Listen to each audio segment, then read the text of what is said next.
And welcome to a special edition of Our Town here on Kahnawake Mohawk Television. Today we're at Tewatohnhi'saktha and we're speaking with the Communications Officer, Lisa Lahache. Welcome to the show. Thank you. So we're going to be talking about the new truck stop that Tewatohnhi'saktha is actually will be start to implement. Can you give us some details on what's going on with the truck stop? Okay, so right now the target start date to break ground for the truck stop was on April 1st, 2014. Okay. However, with the land decree from Quebec that that's under under review. Yeah, it's under review, because the MRCs filed a lawsuit against Quebec for returning those lands to Kahnawake. Mm-hmm. That stopped everything. We can't do anything until the federal government accepts the decree, which they won't while the lawsuit is still pending. Mm-hmm. And then once the lawsuit is resolved and the federal government accepts the decree, then we can continue with our plans and hopefully break ground. Mm-hmm. It's interesting because you think that, well, just because they filed a lawsuit, what does it matter here, you know what I mean, in terms of those lands being returned back to Kahnawake already? Why would that have any effect on, because even though somebody's launching a lawsuit, does it say that, the lands can't be used at this time, or? Well, it's just that we can't, because of our development partners. Okay. Our potential development partners are franchises. Okay. And they won't enter into an agreement with Tewatohnhi'saktha if the lands are in dispute. Oh, okay, so that makes sense. Okay, Yeah. So let's talk a little bit about this project. Once it does get off the ground and rolling, despite the land issue at this point, how did the project come to fruition at this point? Was there, how long has it been in development? There's a lot of questions floating out in the community. Okay, it's been in development for quite a few years. As long as we've known that the Highway 30 lands were going to be returned to Kahnawake, there have been numerous plans or proposals on what could be done with the land, and a truck stop seemed to be the most viable option. Okay, and why is that? What kind of studies were done by DEWA in terms of establishing that? We contracted KPMG okay. to do the study. They were involved in doing the study for the Jacques Cartier Bridge Corporation. Okay. And the assessment was that 85% of truck traffic could be diverted around the island of Montreal via Highway 30. Okay. So they helped us to develop our plan. Okay, so they came up with a business plan, is that what you're saying? Or no, they did the feasibility study, and it was Okay. found that the 85% of the truck traffic is to be rerouted via Highway 30. And since there are no other truck stops the whole length of Highway 30, this would be the first one. So it would be a really good investment. What about Bart Goodleaf's truck stop that's been developed, and his hotel and things like that? Is that not a truck stop? It is a truck stop, but Okay. it's not on Highway 30. It's a Okay. different market. Okay. If you're coming from east of Montreal, Yeah. taking Highway 30 through the Brossard area, you don't pass. You won't pass them. You don't pass them at all. Right. The whole purpose is to stop trucks from going through Montreal and taking the Mercier Bridge at all. Okay. So if they do come from the Mercier Bridge, then obviously they'll stop at Petro-T. Right. It wouldn't make sense for them to go all the way down to Highway 30. Right. Were they included in the feasibility study to see the impact it would have on DEWA's truck stop? It was determined that it's two separate markets. At this point, trucks who are on Highway 30 already, they won't come all the way to Petro-T just to gas up if they plan on continuing along Highway 30. Okay. So the same way, if we're going to catch that market, that right now nobody really has that market yet. Well, hopefully that's the case, because I'm sure that Petro-T was planning on that too, in terms of their location. So yeah, I mean, even if they're on Highway 30, they may still say, well, I'm going to go over here. It's got a hotel. So what are some of the plans for DEWA's truck stop? Will there be a hotel? Because you mentioned franchises and things like that. So no, there's no plan for a hotel. Right now, the needs that were assessed, like the needs of truck drivers, is really just a place to stop, a place to shower, a place to eat, and a place to park, because they all have beds in their cabs anyway. So just a place to stop for the night. Okay. And what kind of franchises were you dealing with? We're looking at like a restaurant franchise and a gas franchise, like a franchised gas station. Right. So there's still Okay. potential partners for the gas station, the truck stop, for a restaurant. It's still not, it's not finalized at all. Okay. So without any finality in your deal, how do you secure funding? The funding that we're promised from the province, or that the Mohawk Council is negotiating, Okay. it was to, like, from the province, as far as they're concerned, the land is coming back to Kahnawake, and they've made a commitment to allow us access to that land, Right. and they've committed to contributing to the land purchase if it gives us access to the returning highway lands. So are you putting up part of that land to help finance your project? Or, because that's what I meant, like before you're going to get funding for something in business, all right? You obviously have your business plan set in place, including all of the people that you're going to be partnering with. So without a final product, have you secured financing? Or is it still in the works? No, not yet. Okay, so Not it's very for the preliminary? construction. Yes, or? for Okay. sure. Even the exact location hasn't been determined yet. It could be partially on Highway 30 lands and partially on the land that was purchased, or it could be all on Highway 30 lands, and then the land that was purchased will just be simply to give access. So that still needs to be finalized, and from what I understand, our potential partners, like the gas station partners, they prefer the project to be facing Highway 30. Okay. So the land that we have is really all along 207, so it may be the best way to use it is just to provide access. Speaking of the land, I know that there was some, issues in the community in terms of how much Tewatohnhi'saktha paid per acre. Right. $80,000 is a lot of money. How, It did is that a number lot come of, about? It is a lot of money for certain things, but not for land. We determine the market value based on rentals in Kahnawake, land leases, private land leases.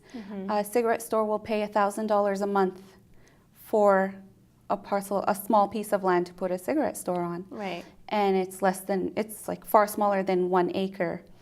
And the formula we used is that normally the annual lease rate is considered to be about 8% of the value of the land. So by that formula, $12,000 per year to rent land for your cigarette store would mean that parcel of land your cigarette store is on is valued at $150,000 Right. to purchase. I mean, leasing, of course, is a definitely different business approach, mind you, So if you look at the value of land in the community, where, I know another business person that purchased property per acre, you're looking at maybe $10,000 per acre, depending on where it is.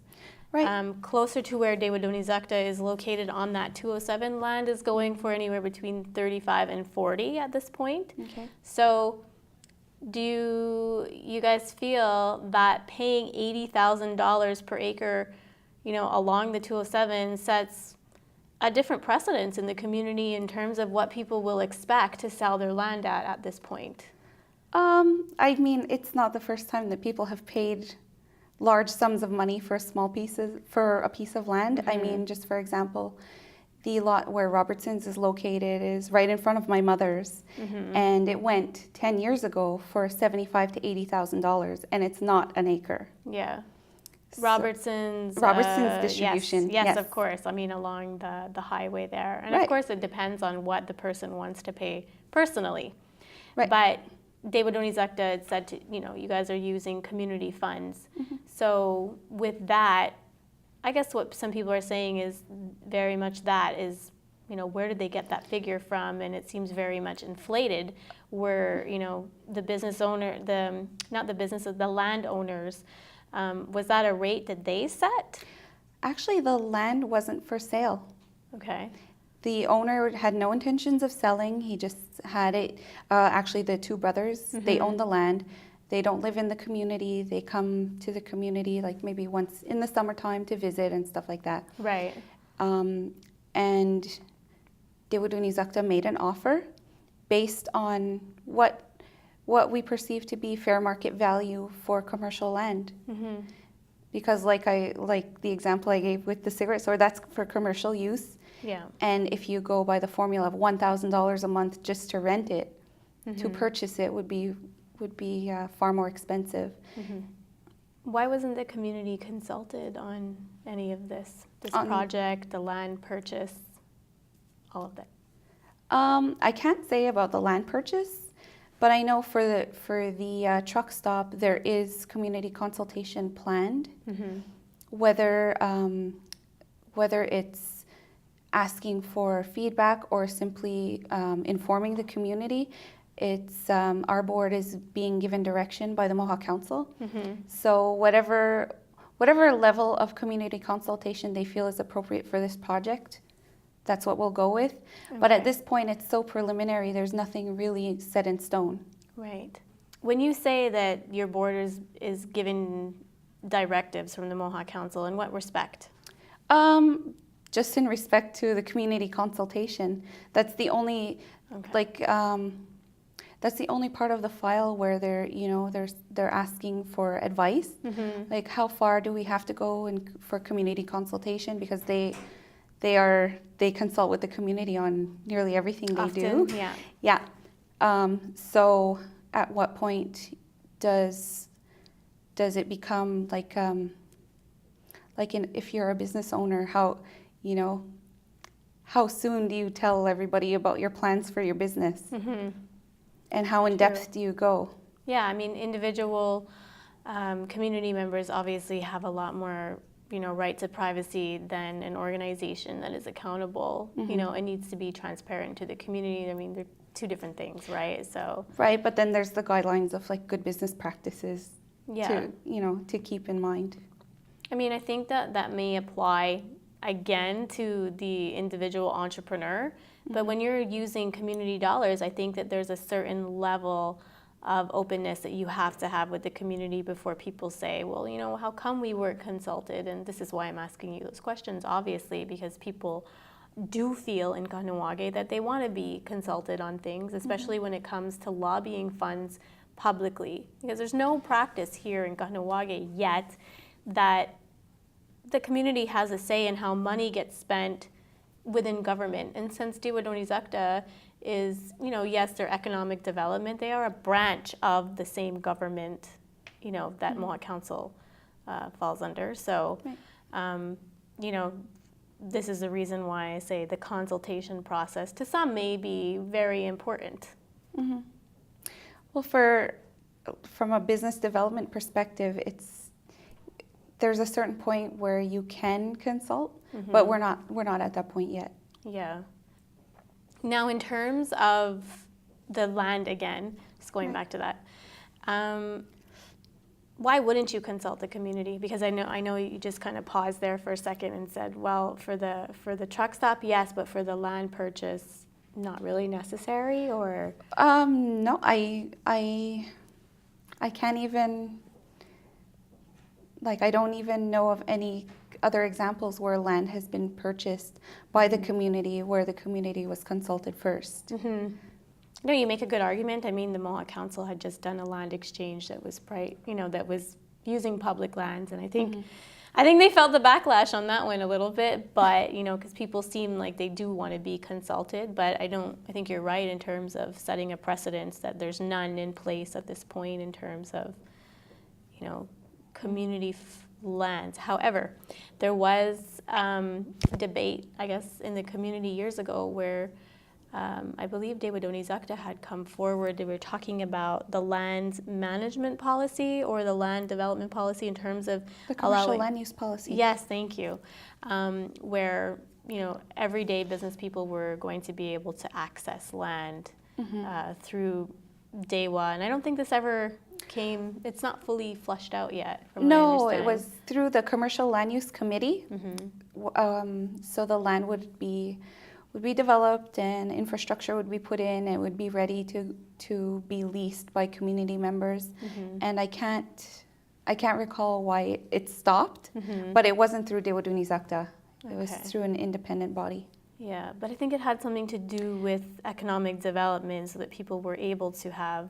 Yes, that was the access, whole. right? That was the Yeah. policy. I mean, sorry, Was that it was part the of the point. plan here, though, that where there was maybe this building was going up and then along the seaway? Right, the Ganawage office complex. Yeah. We were involved in that.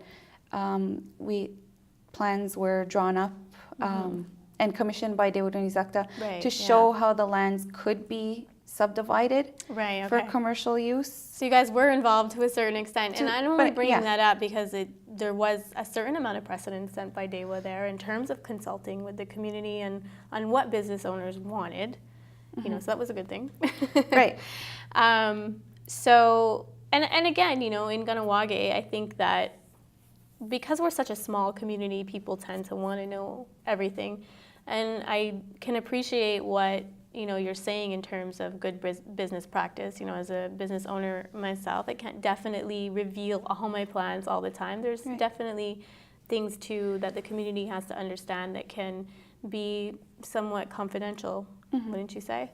Yes. So at this point, we've told all that we can say, definitely. And as the project is developed further and further, then more information will be released. Right.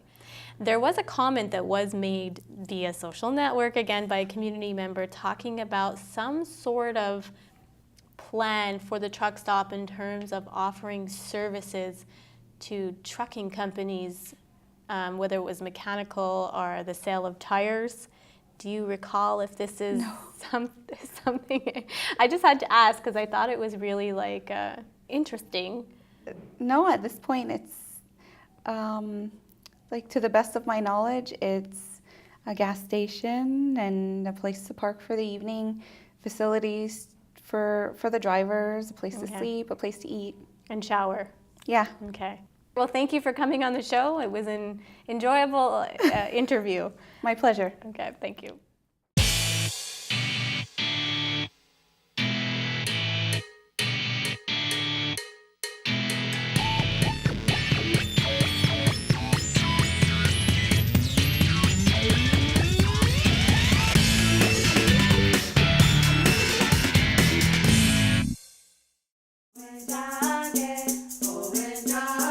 Kanya ke haga thadi adaraste kayerniga hiadu zewaderoru. This program has been brought to you by Get and Go, a proud sponsor of Mohawk TV programming.